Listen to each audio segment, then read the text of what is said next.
Haciendo un seguimiento al 2010, cuando deja Uribe el gobierno y recibe Santos, se habló de, doctor Sergio, cuidar los tres huevitos. Uno, confianza inversionista. Santos lo llamó en Santos 2 la locomotora minera. ¿Qué ocurrió con la inversión extranjera que las cifras demuestran al final que no fue lo esperado y hoy, digamos, la balanza no funciona bien al final del gobierno Santos? Ahí están. Los romanos decían, dadme los hechos que yo os daré el derecho, y es una reducción dramática.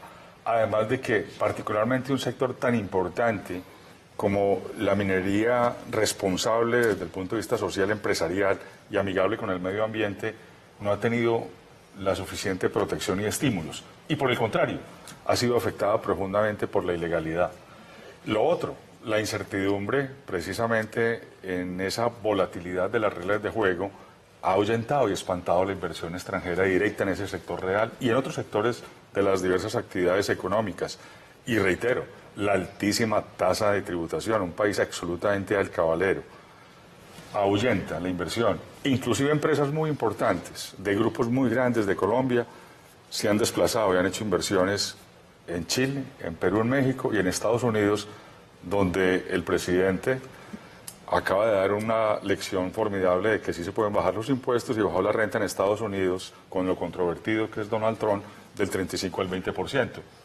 Muchos empresarios colombianos obviamente prefieren ese destino y ni se diga las empresas de otros países del continente americano, europeo, asiático, obviamente miran lo atractivo que es hacer inversión en el sector real en países que son mucho más amigables desde el punto de vista fiscal y tributario. Se habla de una cifra, doctor Sergio Ignacio y profesor. En el 2002, la inversión extranjera pasa de 2.1 mil millones de dólares a 6.4 mil millones de dólares.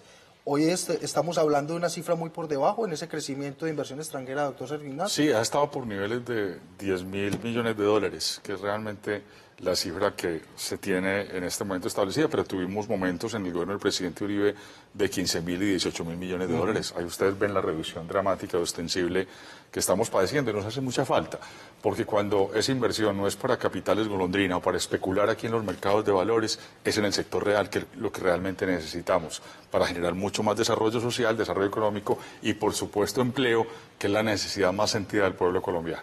Carlos, la gente no entiende mucho de economía. No es la competencia más grande de nadie en Colombia ni en Sudamérica. No entendemos mucho de números. Pero realmente es el gran reto del gobierno Duque, el tema económico, porque hay muy buenas intenciones, pero sin financiación no hay nada. Es decir, si no hay recursos, no hay forma de lograrlo.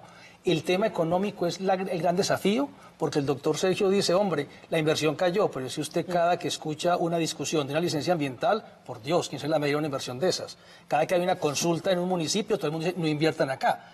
El reto está ahí en producir la plata, porque la gente dice, economía, economía, economía, ¿y cuándo se vuelve esto mejor?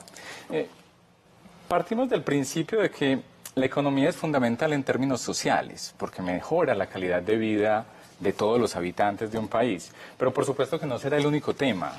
Yo creo que uno de los retos grandes ahora de forma inmediata que tiene que enfrentar el presidente Duque tiene que ver con la polarización. Es decir, él recoge un país en términos sociales muy polarizado.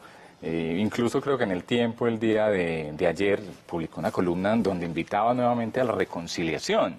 Y es un asunto fundamental, porque es que si no vamos a tener ideologías de centro, de derecha, de izquierda, herméticas, que no dialogan entre sí y que lo que hacen es entorpecer la mayoría de los procesos que se van a dar en términos de discusión política, pero también en términos de discusión social.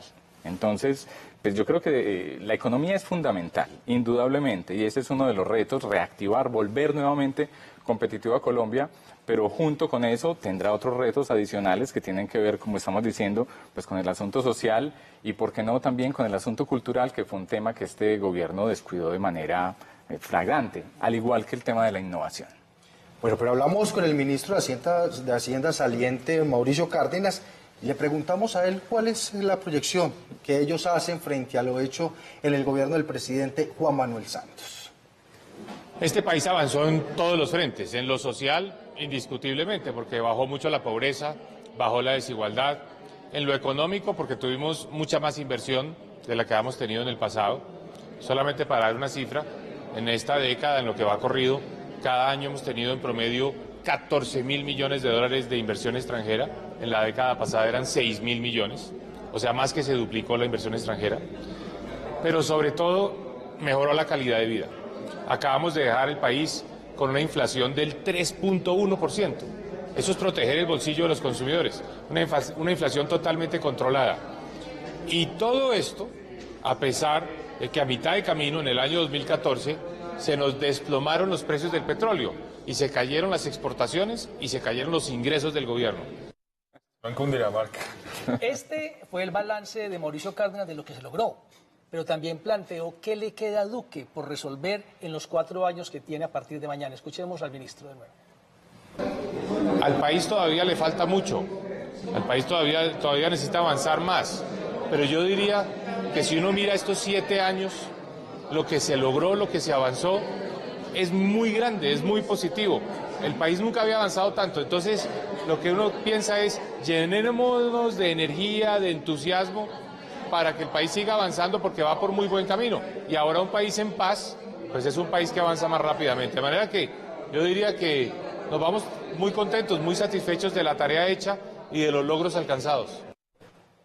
Bueno, encuentro ahí opiniones de doctor Sergio Ignacio Soto frente a lo que usted viene diciendo y frente a lo que dice el ministro de Hacienda saliente, Mauricio Cárdenas. ¿Qué decir frente a estas palabras? Porque él dice que pues dejan un país económicamente muy estable. Pues él parece que estuviera en Dinamarca o en Suecia y no en Cundinamarca y en Colombia. Realmente ya hablamos de la situación que tiene el sector empresarial, de la caída de la economía que la certifica el mismo DANE, que es una institución oficial. Y lo otro de los indicadores preocupantes de desempleo. Pero yo le voy a poner otro, el déficit fiscal, y le pongo otro, el nivel de endeudamiento, que es el 36%, sorpréndase, del PIB, y que nunca había creído de forma exponencial o geométrica como creció en este gobierno. Y ni hablar de la corrupción. Hay que ponerla sobre la mesa, porque es que ha afectado profundamente el desarrollo social y económico. Les pongo un simple ejemplo, el tema Odebrecht. Eso paralizó una cantidad de proyectos de infraestructura que hereda el presidente Iván Duque con múltiples retrasos, con problemas financieros, con incumplimiento de los cronogramas y que definitivamente hay que desatrasar y hay que ejecutar, porque eso precisamente da desarrollo social y económico. Antioquia necesita conectividad en el Urabá, en Pacífico, mirando a Puerto Berrío, mirando a Caucasia. Necesitamos además, aquí en Medellín, en el Valle de la Borrá, compromisos incumplidos. Metrocable del Picacho, el tranvía en el corredor del 80. Se fueron promesas incumplidas. Entonces le toca al presidente Duque subsanar una cantidad de situaciones tan complejas como las que acabo de precitar. Carlos, políticamente siempre se ha dicho que el tema de vivienda es ganador. Y ningún gobierno en la historia de Colombia, como el de Santos, regaló viviendas reales. Más de 1,5 millones, y eso dinamizó el sector constructor, que ayuda mucho en la economía. ¿Por qué a Santos no le funciona un elemento que en política y en teoría es tan ganador? El tema de la vivienda, que sin lugar a dudas está ahí, se puede demostrar. Claro, de hecho era una de sus locomotoras, ¿no es cierto? Sí. En el gobierno Santos I la vivienda era una de sus locomotoras. Creo que el gobierno finaliza diciendo que va a entregar, pues es decir, superó las 100.000, creo que va a llegar a 130.000 viviendas. Por supuesto que es un tema muy ganador. Creo que tenemos que devolvernos a lo que mencionábamos ahora, Juan. Y es que a pesar de que las cifras muestran que hay unas partes en las que el gobierno lo hizo bien, indudablemente, y tenemos que reconocer que no todo fue malo en el gobierno de Santos, efectivamente la conexión emocional con la gente no fue buena. Y al no tener conexión emocional con la gente, que es una cosa de marketing político y parece banal, pero es fundamental, pues se ve abocado pues, a lo que mencionaba, por ejemplo, ahora Sergio, y que es un asunto lamentable, y es a tener que empezar a negociar con las otras ramas del poder a partir de cupos burocráticos. Un temita que va en esa línea, antes de que Oscar Mario nos presente la siguiente sección, es que cuando uno lee qué le pasó a Santos, se da cuenta que el que ganó las elecciones es la oposición al proceso de paz, que fue Duque, pero que el segundo también fue la oposición, que es la oposición al modelo económico que es Petro. Es decir, Santos con su propuesta perdió en lo político con Duque y en lo económico con Petro. Es decir, no le dio, la conexión nunca existió. Correcto. De hecho, Luis Carlos Restrepo, el excomisionado, tenía una frase que me parece que ejemplifica bien lo que sucedió, y es, en Santos I, el uribismo ganó las elecciones, pero perdió el gobierno. ¿sí? Mientras que en Santos 2, siendo la derecha la que eligió a Santos 1, en Santos 2 es la izquierda, ¿sí? Es decir, quienes no votaron por Santos 1, votaron por Santos 2, muestra de que efectivamente, pues parte de la forma en que inicialmente Juan Manuel Santos se vendió se modificó de manera radical durante ese proceso. Y nos lo demostró pues en reiteradas ocasiones. Juan Manuel Santos es un jugador y no tuvo ningún problema en pasar de bandos reiteradamente. Pues nos habló del plebiscito y así ganara el no, pues finalmente terminó aprobando los acuerdos vía Congreso. Lo eligió el uribismo, pero rápidamente empezó a tener dificultades con él por el nombramiento de los ministros inicialmente y luego por las relaciones internacionales, Hugo Chávez, el proceso de paz que empezaba con las FARC. Y lo que hemos visto también en las negociaciones con ciertos sectores, como sucedió, por ejemplo, con los maestros o el paro agrario, donde prometió más de lo que se podía. Prometió más de lo que se podía, él sabía que no iba a poder cumplir, pero finalmente lo que en ese momento parecía que le interesaba era poder acallar o calmar un poco la marea que finalmente se le estaba desbordando. Bueno, yo creo que todos los televidentes hoy están esperando que hablemos de justicia y paz, lo que se viene para el nuevo gobierno, en especial para el presidente Iván Duque, un posconflicto, un acuerdo, ¿por qué no?, o unos diálogos con el Ejército de Liberación Nacional, y un reto bastante importante, y lo han dicho también varios analistas, es volver a unir al país, como ustedes lo decían ahorita. Hoy hay un país polarizado, un país que inclusive se da por el sí o por el no en ese tiempo. Entonces son retos muy importantes que se vienen en el tema de justicia y paz. Veamos cuál es la promesa del nuevo presidente Iván Duque en este tema para seguir este análisis.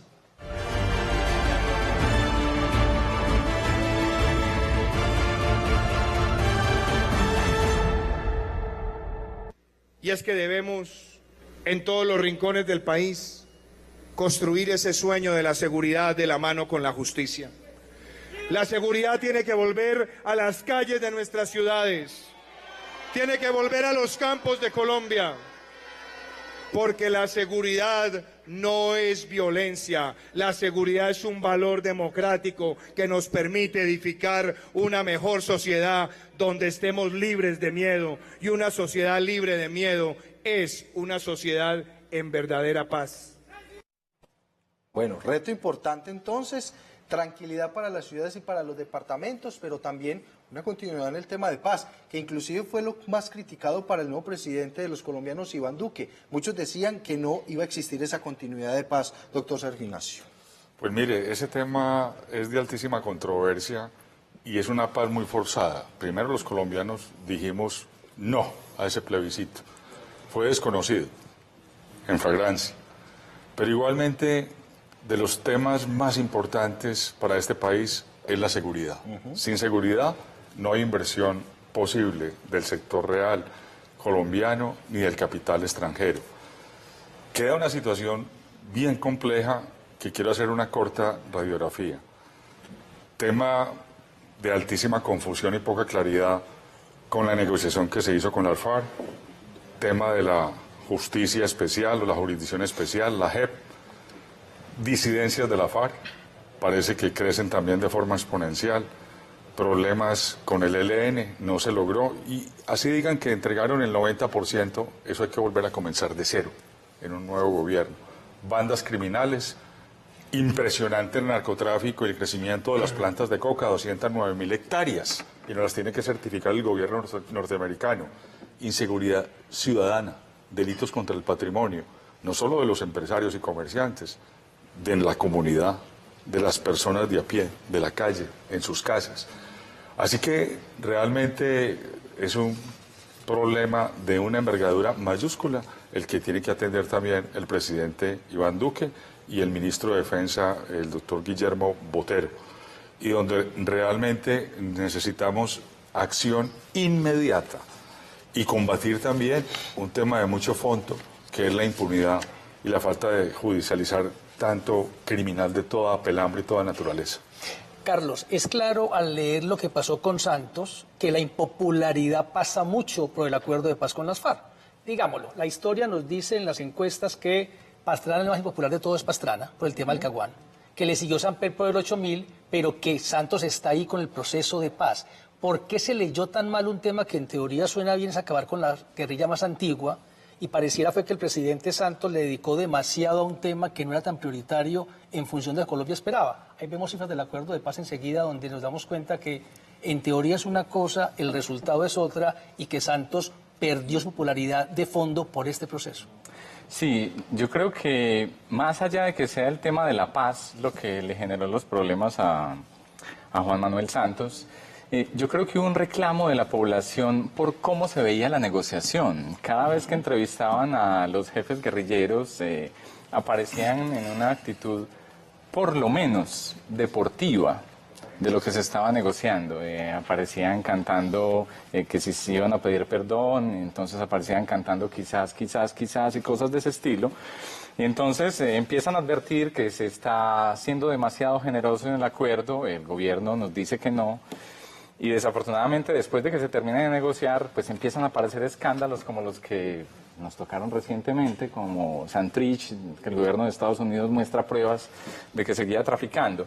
Entonces, más allá de que sea el proceso de paz, creería yo que es la forma en que se desarrolló ese proceso de paz. Porque, como decís vos, Juan, pues efectivamente el tema de la paz es supremamente ganador. Es decir, en términos políticos hay cosas con las que es difícil discutir. La paz, es difícil discutir con la paz. La anticorrupción, es difícil discutir con eso. La educación, es difícil discutir y estar en oposición a la educación. Pero es que ese no es el problema en términos políticos. El problema en términos políticos es las formas en que se implementan esas cosas. Pero miren, y lo ha dicho el mismo presidente Iván Duque en reiteradas ocasiones, él no va a borrar, y lo ha dicho, no voy a borrar lo logrado en el tema de paz por el presidente Santos. Antes hay que mejorarlo, hay que trabajar más por esa paz lograda por el bien de Colombia. Veamos entonces. Para este experto en seguridad y defensa, el principal problema que tiene que enfrentar el entrante presidente Duque es el narcotráfico. Pasar de 58.000 hectáreas a más de 200.000 hectáreas y producir más de 1.200 toneladas métricas de cocaína. Eso es la esencia de todo el problema de defensa nacional y seguridad pública del país. Y ahí están incluidos los del ELN, que es una negociación que se está haciendo y que este gobierno de Santos entregó hasta cierto punto realizada desde el punto de vista político. Según el experto, el ELN sigue realizando acciones armadas en regiones como Chocó, Cauca y el Catatumbo, al oriente de Colombia. De modo que ahí este gobierno va a tener que combinar muy inteligentemente el aparato represivo del Estado con el uso legal y legítimo de la fuerza, pero al mismo tiempo probablemente tomar donde se quedaron las negociaciones para poder llegar a buen éxito y tratar de arreglar un poco la situación de orden público, que yo la veo que se va a deteriorar mucho. El analista calificó como infundadas y apresuradas las acusaciones de guerrerista que se le han hecho al gobierno entrante.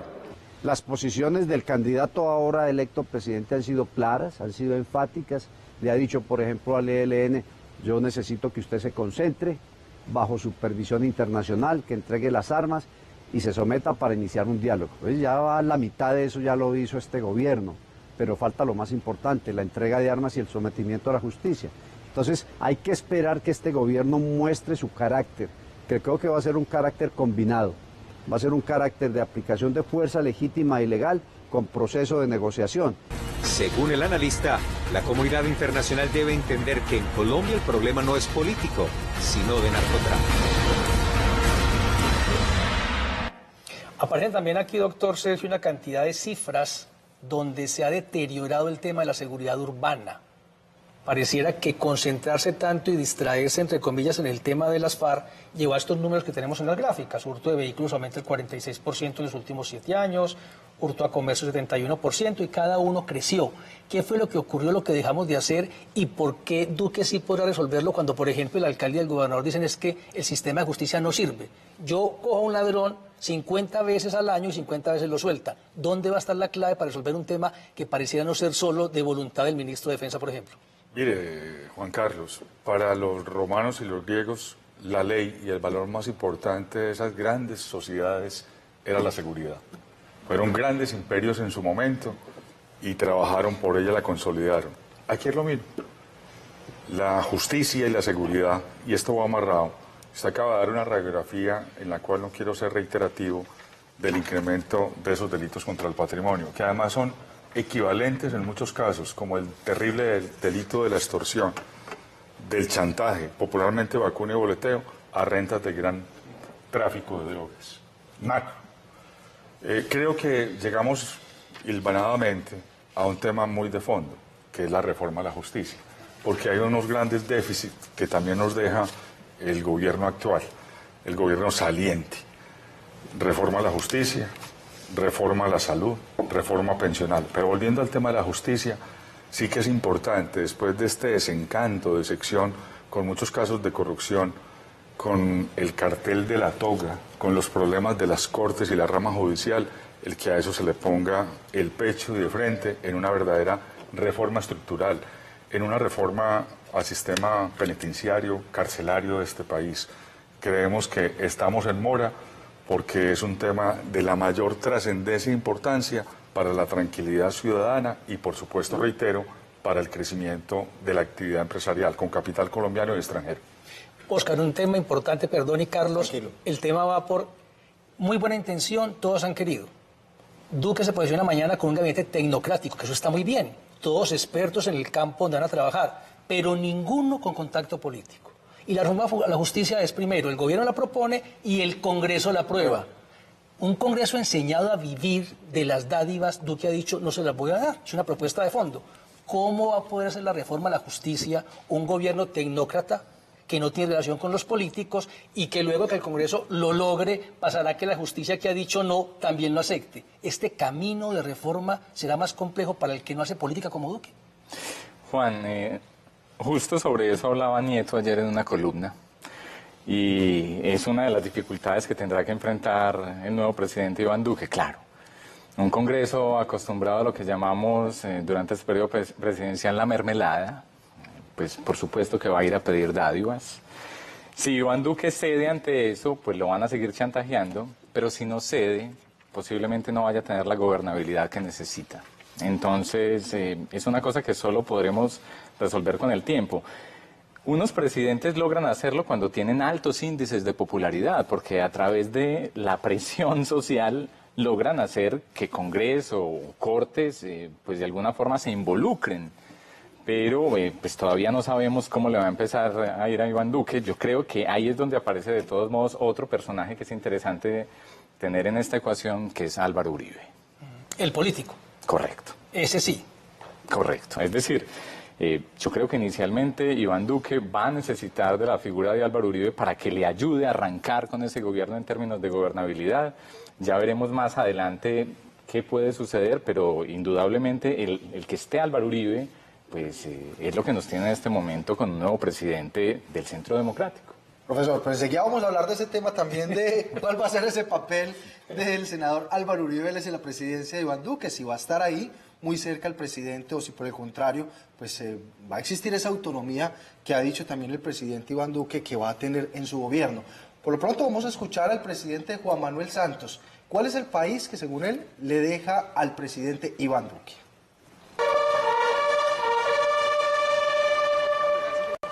Una disputada contienda electoral con el candidato Oscar Iván Zuluaga llevó por segunda vez a Juan Manuel Santos a la Casa de Nariño.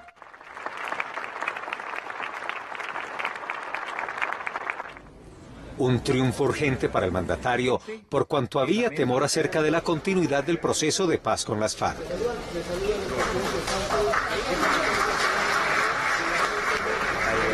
Las FARC dejaron de existir como grupo armado. Lo que vimos en las elecciones, el excomandante de las FARC votando por primera vez en su vida, desarmado, contribuyendo a las elecciones más pacíficas, con más garantías, con mayor participación en la historia reciente de este país, eso resume los cambios que están sufriendo todos los departamentos de Colombia. La paz firmada con una vieja guerrilla, un sueño, una utopía que se cumplió y que se constituye en el hecho de mayor trascendencia e importancia histórica en el último siglo en Colombia. Esta paz es irreversible. Ya la parte fundamental de cualquier proceso de paz se cumplió. Ya el grupo armado se desarmó, se reintegró a la vida civil Y ahora comienza la parte del posconflicto que es sui generis a este acuerdo. Negociación y acuerdo con la que fue la guerrilla más antigua del mundo, que para el saliente mandatario culminó con éxito y cuyo futuro está asegurado. Pero desde el punto de vista legal e inclusive político, la paz es irreversible. El fallo de la Corte Constitucional, donde dice claramente que ningún gobierno durante los próximos 3 años podrá echar para atrás los acuerdos, podrá incumplir o tomar medidas que vayan a contrapelo los acuerdos, eso le da una garantía legal. Acuerdos, gobiernos, Santos, FARC blindados en lo legal. Pero la llegada de Iván Duque al poder abrió preguntas acerca del futuro de la paz y la guerra en Colombia.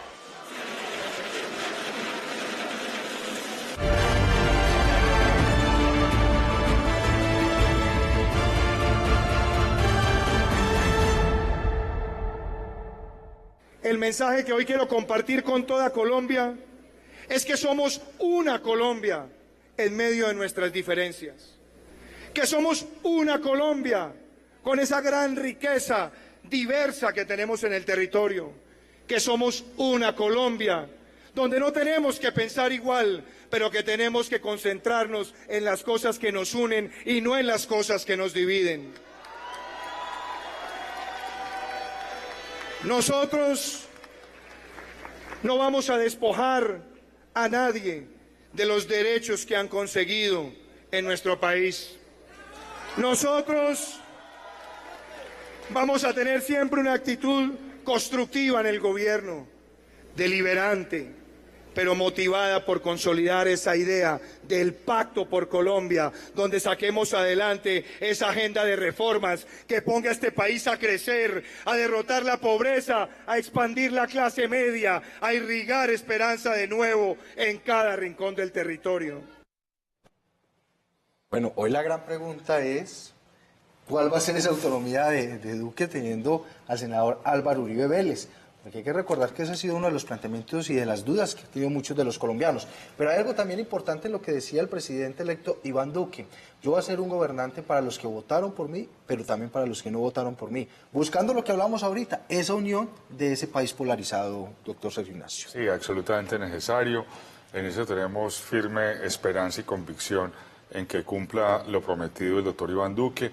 Y sin lugar a dudas, él tiene su personalidad, tiene su plan de gobierno, tiene su grupo de técnicos, básicamente, que es bien importante, y para eso está el legislativo, con la separación de las ramas del poder público, ejecutivo, legislativo y judicial, encontramos que tiene mucha fuerza, por fortuna, con las coaliciones que ha venido consolidando, que son absolutamente necesarias para obtener con diligencia la aprobación de todas esas reformas que enunciamos anteriormente. Creo que además uno no puede desprenderse de la sabiduría y experiencia del doctor Álvaro Uribe Vélez, uno de los mejores presidentes que ha tenido la República de Colombia, que con gran erudición está presto a seguirle sirviendo no solo al presidente Duque, sino a todos los colombianos. Es decir, le hablaron en el oído. Claro, Carlos, hay un reto adicional porque no es solo la presencia de Uribe, claro que sí, sino que el estatuto de la oposición es la oposición tan hábil de Petro, de Mocus, de Angélica Lozano, de Jorge Robledo. Es decir, Duque, con apenas 4 años y no 8 como Santos y Uribe, tiene un escenario absolutamente distinto. Y esto no es en Colombia, no en el mundo. Mariano Rajoy, que acaba de perder el poder en España, dijo, ni cómodo, ni popular, ni mediático es gobernar. Y dijimos, Duque 4 años. Reforma pensional, reforma a la justicia, reforma a la salud. ¿Esto va a ser posible? ¿Políticamente hay opción real de lograrlo? Juan, quisiera tener la respuesta para esa pregunta. Digamos que Iván Duque se está enfrentando a una oposición muy mordaz, que no se ha posesionado y ya tiene un montón de reclamos, ¿sí? De hecho, mañana pues está programada una marcha. Uno esperaría que a un nuevo gobierno se le diera el beneficio de la duda. Claro, hay que dejarlo gobernar. Permitieran que empezara, ¿no? Si va a cometer errores, pues que empiece a cometer los errores para poder, de alguna forma, hacer las sugerencias sobre ellos. Pero vemos, en medio de esa polarización, una oposición tremendamente mordaz, cáustica, que esperamos que le permita a Iván Duque empezar a gobernar y empezar a mostrar acciones, pero que efectivamente se enfrenta ante una gran dificultad con el agravante que estamos mencionando, y es que ya no se tienen los 8 años con los que contó Uribe y con los que contó Santos, sino que se tienen 4 años. Posiblemente muchas de esas cosas se queden a medio camino, pero sí esperamos que empiecen a funcionar. Aunque va a ser 4 años donde va a trabajar más intensamente, pero ojalá que esos resultados y la planeación le permitan, lógicamente, hacer cumplir lo prometido para los colombianos. Y como usted lo decía, pues la experiencia de Álvaro Uribe Vélez también tiene que sumar frente a este nuevo gobierno. Veamos también qué se tiene o qué se plantea frente a ese nuevo gabinete. Muchos han criticado que no tenemos ministros antioqueños, o al menos muchos ministros antioqueños o muchos integrantes en ese gabinete antioqueños. Pero, ¿qué se vendrá para Antioquia también frente a todo este panorama del nuevo presidente Iván Duque? Pues acá se lo planteamos. La promesa de Iván Duque fue un gabinete técnico y paritario, y a fe que lo cumplió. Es técnico y es paritario. Y a nosotros nos tenían mal acostumbrados, creyendo que era muy importante la representación política y regional dentro del gabinete. Yo creo que finalmente cuando los ministros entienden que la obligación de ellos desde su cartera es cumplirle a todo el país, no importa dónde hayan nacido. Pero yo creo que Antioquia tiene muy buena representación, se lo voy a decir rápidamente. Todos los ministros son tecnócratas, entonces nadie sabe de dónde son porque no vivieron básicamente en su región. Pero el director del SENA, Carlos Mario Estrada, vivió hasta ayer en Medellín, 55 años. Carlos Enrique Moreno, el superministro del gobierno, lleva viviendo en Antioquia 62 años. No me pueden decir que si Antioquia tiene 2 personas que han vivido más de 5 décadas acá hasta hoy, a diferencia de otras regiones, no fue gran beneficiado. Todo el mundo esperaba más, pero finalmente yo creo que Antioquia sí tiene buena Sí, una buena representación, claro que sí. Estoy totalmente de acuerdo. Y aquí lo importante es que un país de regiones tenga esa alta representatividad. Pero voy a hacer énfasis en lo que decía la senadora, la doctora Paola Holguín, que para mí tuvo que haber sido la presidente del Congreso, presidente del Senado. Yo soy muy partidario de la mujer en la función y el servicio público.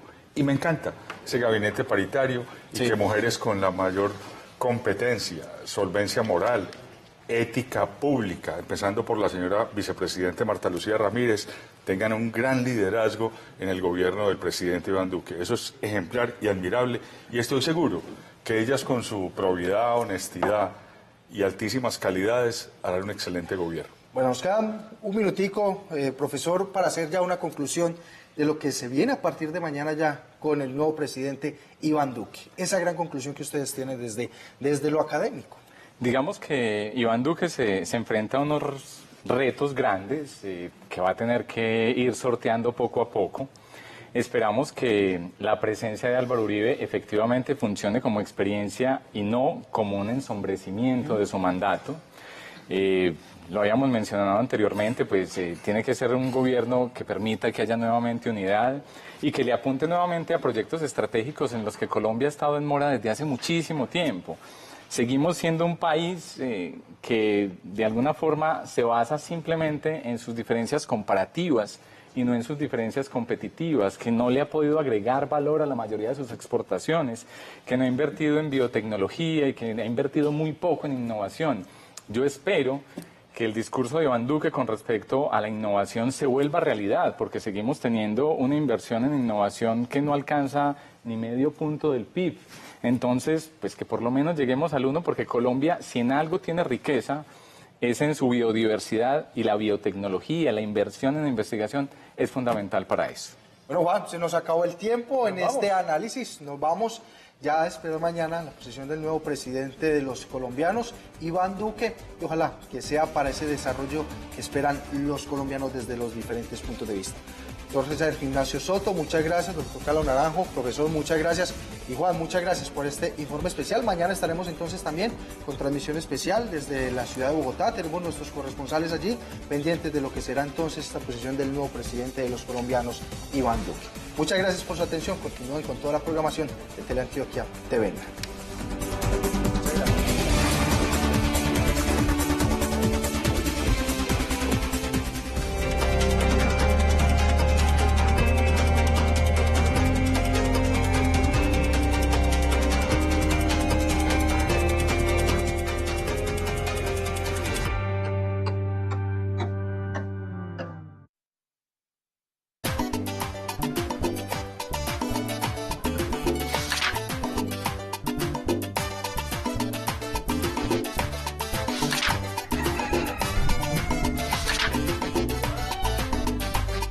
La familia, legado de tradiciones.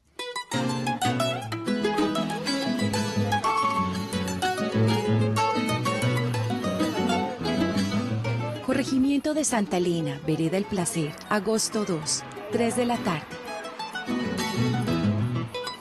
Comienza nuevamente la Feria de las Flores y con ella la alegría y la ilusión de los silleteros de Santa Elena, que van alistando todo para vivir la fiesta más grande de los antioqueños.